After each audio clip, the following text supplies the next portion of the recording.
Assalamualaikum warahmatullahi wabarakatuh. Salam dan bahagia. Bapak Ibu Guru Penggerak, perkenalkan nama saya Abdullah Mujib. Saya calon guru penggerak angkatan 11 dari UPT SD Negeri Prambon Tergayang 1, Kecamatan Soko, Kabupaten Tuban, Provinsi Jawa Timur. Pada video kali ini, saya akan menyampaikan paparan saya tentang koneksi antar materi modul 1.4 budaya positif. Sejauh mana pemahaman Anda tentang konsep-konsep inti yang telah Anda pelajari di modul ini, yaitu disiplin positif, teori kontrol, teori motivasi, hukuman dan penghargaan, posisi kontrol guru, kebutuhan dasar manusia, keyakinan kelas, dan segitiga restitusi. Adakah hal-hal yang menarik untuk Anda di luar dugaan?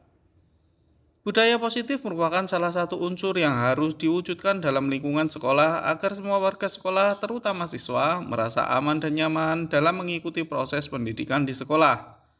Untuk mewujudkan budaya positif di lingkungan sekolah, seorang guru harus memahami konsep-konsep inti di dalam budaya positif seperti disiplin positif, teori kontrol, teori motivasi, hukuman dan penghargaan, posisi kontrol guru, kebutuhan dasar manusia, keyakinan kelas, dan segitiga restitusi.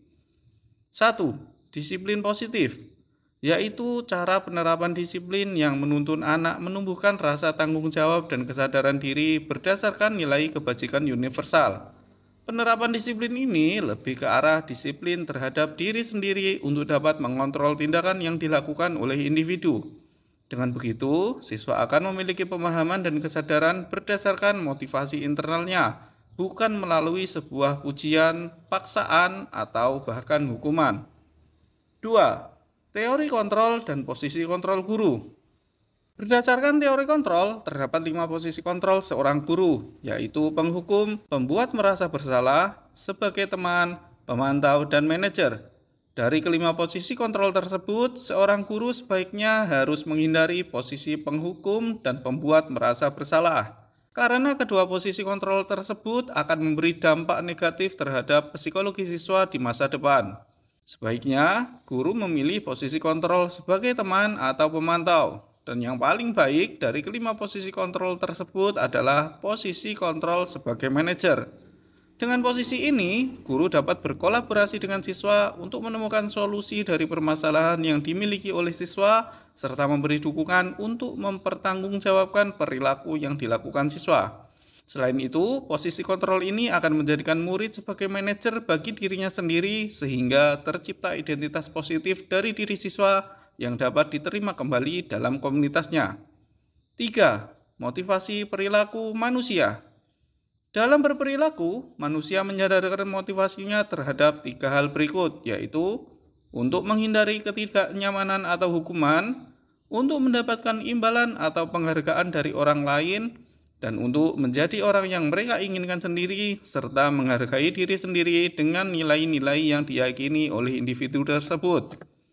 Dari ketiga motivasi tersebut, jika siswa berperilaku didasarkan pada motivasi untuk menghindari hukuman, atau untuk mendapatkan penghargaan, maka perilaku yang mereka lakukan masih dipengaruhi oleh motivasi eksternal di mana perilaku yang dihasilkan bersifat sementara dan tidak konsisten.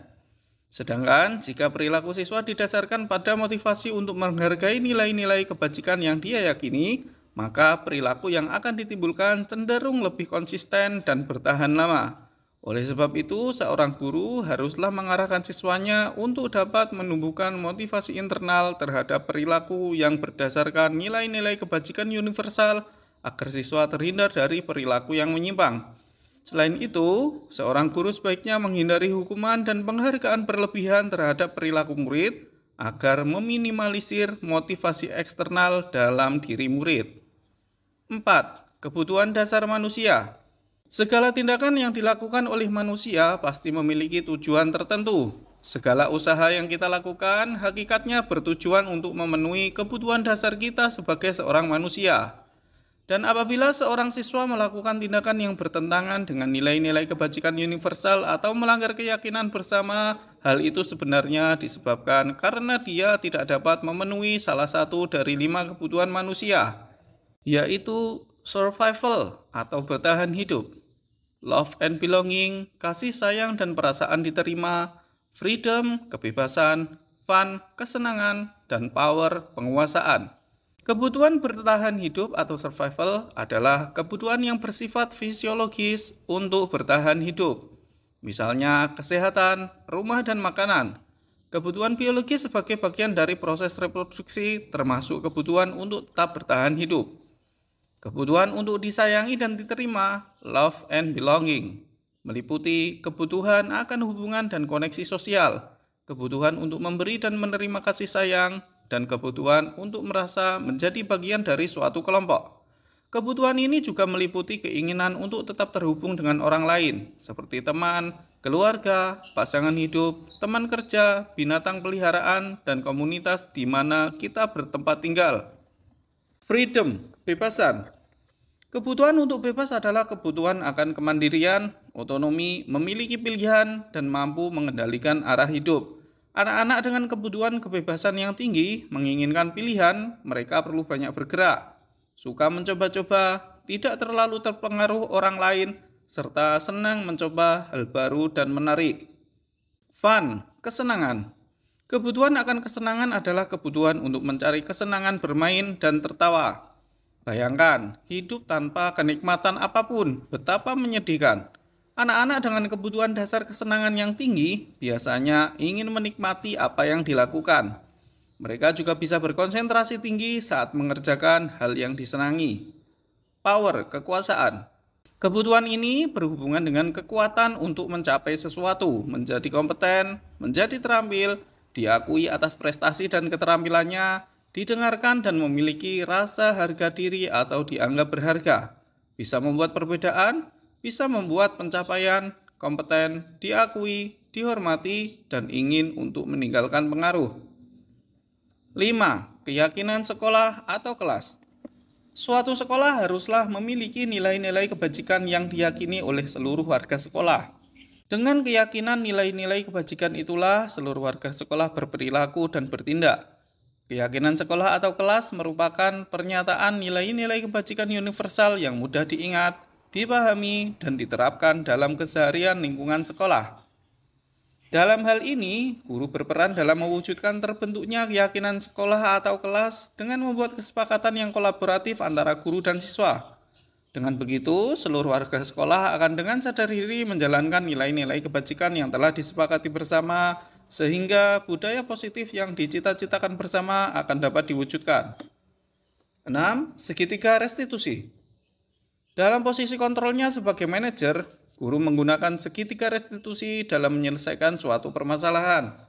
Tahapan yang dapat dilakukan terdiri dari 3 langkah, yaitu menstabilkan identitas siswa, validasi tindakan yang salah, dan menanyakan keyakinan.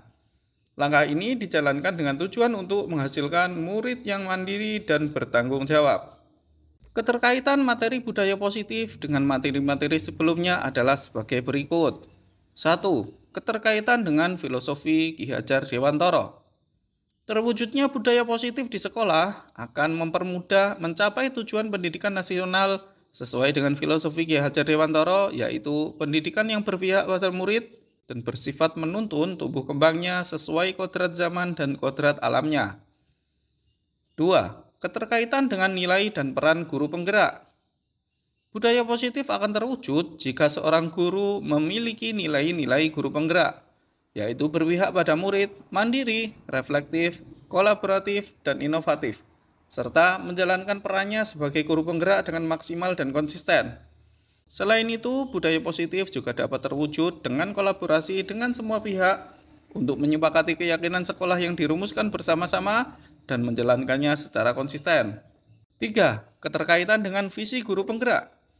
Visi guru penggerak berfungsi sebagai fokus arah tujuan untuk mewujudkan sekolah yang berbudaya positif. Untuk mewujudkan visi tersebut, dibutuhkan prakarsa perubahan yang sesuai dengan filosofi pendidikan Ki Hajar Dewantara dan berdasarkan nilai-nilai yang terkandung dalam profil belajar Pancasila. Dengan terwujudnya visi guru penggerak akan mendorong terwujudnya budaya positif di sekolah yang aman, nyaman, dan pendidikan yang berpihak pada murid. Perubahan apa yang terjadi pada cara pikir Anda dalam menciptakan budaya positif di kelas maupun sekolah Anda setelah mempelajari modul ini?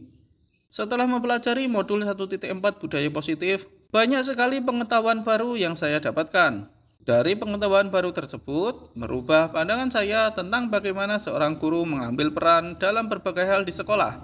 Misalkan, dalam menangani permasalahan yang ditimbulkan murid, seorang guru bisa menggunakan metode segitiga restitusi dan mengambil posisi kontrol sebagai manajer. Selain itu, guru dapat mengajak siswa menyepakati keyakinan kelas atau sekolah dalam upaya mewujudkan budaya positif di sekolahan. Selain itu, saya juga mendapat pemahaman bahwa setiap perilaku yang dilakukan oleh seorang murid pasti memiliki tujuan dan alasan. Salah satu tujuan perilaku murid adalah untuk memenuhi kebutuhan dasarnya sebagai seorang manusia.